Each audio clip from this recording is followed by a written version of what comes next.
ప్రజా సంకల్పం ప్రశ్నిస్తుంది. ఎవరిని ప్రశ్నిస్తుందంటే మన తెలంగాణ ప్రియతమ ముఖ్యమంత్రి రేవంత్ రెడ్డి గారిని.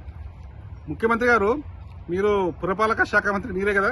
చూడండి, ఈరోజు తెలంగాణ హైకోర్టు ఇద్దరు ఐఏఎస్ అధికారులకు నోటీసులు జారీ చేసిన తెలంగాణ హైకోర్టు. కోర్టు ఆదేశాలు ఉన్నప్పటికీ, చూడండి ముఖ్యమంత్రి గారు, కోర్టు ఆదేశాలు ఉన్నప్పటికీ ఆర్టీఐ చట్టం కింద సమాచారం అందజేయలేదని మాజీ జీహెచ్ఎంసీ కమిషనర్ ఇల్లంబర్తి, ప్రస్తుత జీహెచ్ఎంసీ కమిషనర్ ఆర్వి కర్నలకు హైకోర్టు నోటీసులు. ఆర్టీఐ చట్ట ప్రకారం తాను అడిగిన సమాచారం అందజేయాలని నవంబర్ 24న తేదీన హైకోర్టు ఇచ్చిన ఆదేశాలను అధికారులు పట్టించుకోలేదని మరోసారి పిటిషన్ దాఖలు చేసిన వడ్డం శ్యామ్ అనే వ్యక్తి. ఈ పిటిషన్ విచారిస్తూ కోర్టు ధిక్కరణ కింద వారిపై చర్యలు ఎందుకు తీసుకోవద్దో తెలపాలని ఐఏఎస్ అధికారులపై మండిపడ్డ హైకోర్టు న్యాయమూర్తి నగేష్ భీమపాక. కోర్టు ఆదేశాలు ఎందుకు పాటించలేదో వివరిస్తూ జనవరి 26 లోపల కౌంటర్ దాఖలు చేయాలని, లేదంటే వారి అఫిడవిట్లో స్వీకరించమని 10,000 జరిమానా కూడా విధించాల్సి వస్తుంది కోర్టు హెచ్చరించింది. ముఖ్యమంత్రి గారు ఇలాంటి అంటే భారత రాజ్యాంగాన్ని గౌరవించరు, న్యాయస్థానాలు గౌరవించరు. ఇలాంటి అధికారులు ఉండి ఎందుకు దండగా?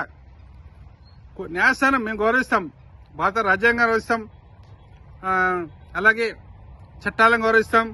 కానీ ఈ అధికారులు, ఈ అవినీతి అధికారులు, ఎందుకు అంటున్నా అవినీతి అంటే, ఆర్టీఐ కూడా పెడితే ఇవ్వాలంటే అవినీతి అధికారులు.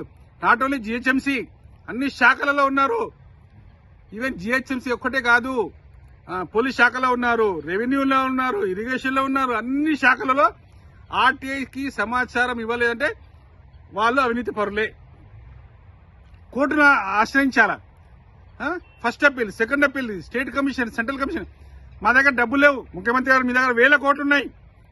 మీ దగ్గర, మీకు పార్టీ దగ్గర, మాలాంటి జర్నలిస్ట్ దగ్గర లేవు. మేము కొట్లాడుతున్నాం ప్రజల కోసం, ప్రజా సంక్షేమం కోసం కొట్లాడుతున్నాం.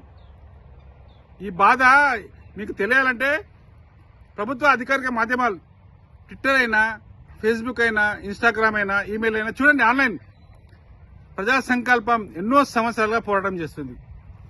అంటే గత ప్రభుత్వంలో కూడా అంతే, ప్రస్తుతం కూడా అంతే. ఏడ్చారు మీరు ఆంధ్ర వాళ్ళ మీద.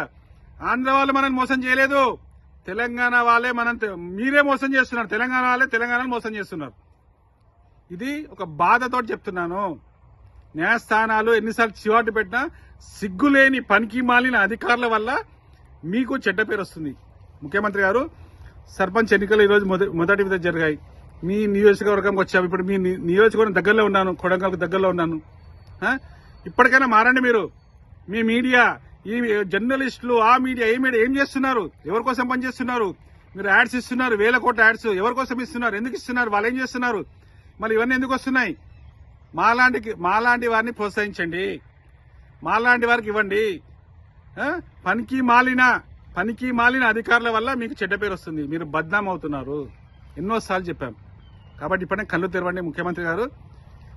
న్యాయస్థానాలు చీవాట్లు పెట్టే ఆదేశాలు ఇచ్చాయంటే ఇంకా ఆ అధికారులు వేస్ట్ ఫెలోస్ వాళ్ళు.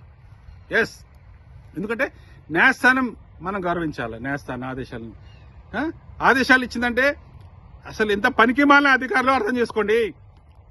హైదరాబాద్ గ్లోబల్ సిటీ కాదు, హైదరాబాద్ వినాశనానికి కారణం అవినీతి అధికారులే. ఇప్పటికైనా కళ్ళు తెరవండి, లేకుంటే మీకు రాబోయే రోజుల్లో ఇంకా మీరు చూస్తారు, చాలా చూస్తారు. బాపట్ల కృష్ణమోహన్, ప్రజా సంకల్పం.